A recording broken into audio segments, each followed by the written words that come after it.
Hello, Tipsu kids! Welcome to another exciting journey into the animal kingdom. Today, we're going to explore 3 wonderful animals: dogs, cats, and birds. Join us as we discover their incredible features.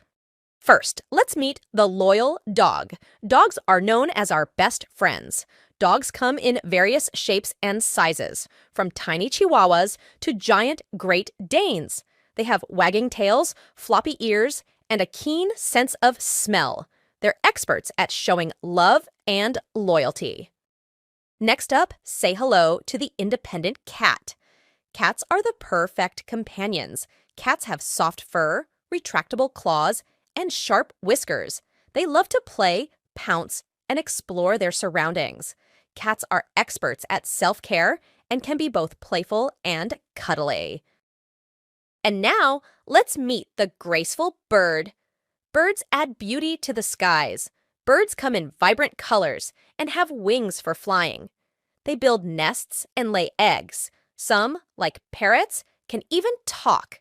Birds are like living rainbows in the sky. Here are some fun facts about our furry friends. Dogs have an incredible sense of smell and can even detect certain illnesses.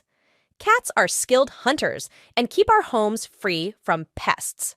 Birds are expert navigators and can migrate thousands of miles. And that's a wrap, young nature lovers. We hope you enjoyed meeting the dog, the cat, and the bird. The animal kingdom is full of wonders. Don't forget to like, subscribe, and hit the notification bell to join us on our next educational adventure. Until then, keep exploring. And remember, our world is a treasure trove of amazing creatures.